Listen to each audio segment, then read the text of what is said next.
मी कागवाड तालुका मोळे ग्राममध्ये कर्नाटक बेळगाव जिल्ह्यामधला आहे. मला फार वेळा आमचे झाडपिडीला जा म्हणत होती. तेव्हा झाडपिडीला गेल्यावर माझं इथं पैसे कमवायचं बुडतंय म्हणून मी एवढ्या दिवस आलो नव्हतो, त्यांचं ऐकलं नव्हतं. मला काय झाला, मोठा अपघात झाला. सांगलीत मोठ्या दवाखान्यात ॲडमिट केलं. सर्वजण हात लावलं आणि मी रिपेअर झालो. डॉक्टर आता 10 मिनिटात मरते घेऊन जावं म्हटलं तर तरीसुद्धा मी रिपेअर झालो.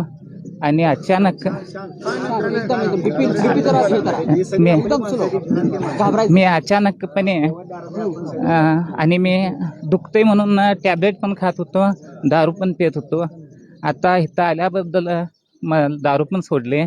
आणि मला 5 मुली झाल्या. देवाली होतोपर्यंत मी काय मागून घेतलं नव्हतं. मग सहज एक धनगरचा गाठ पडला. आम्ही पण धनगर आहे. गाठ पडला आणि म्हटलं आरोड बिरोबाला एक थोडं सोनं घालं. आणि मुलगा होईना म्हणून भरपूर पेत होतो मी. मग काय झालं सर, एकदा एक धनगर गाठ पडल्यावर तो म्हटलं आरोड बिरोबाला एक थोडं सोनं घालतो म्हणा आणि भरजेरी एवढं पैसे कमवतोस, एकदा भरजेरी गाडी करून एक थोडं सोनं घालून ये, तुला पोरगं होतंय म्हटलं ते. मग आमच्याही काय म्हटली, मी लहानपणापासून लग्न झाल्यापासून जातोय आणि झाल्यावरच घालूया म्हणून ती हे केली. मग आम्ही झाल्यावर सोनं पिणं घातलं.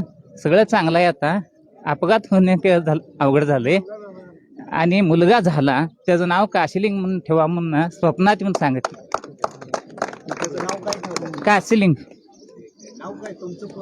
माझं सचिन विठोबा चोरमोले, बेळगाव जिल्हा, कागवाड तालुका, मोळे.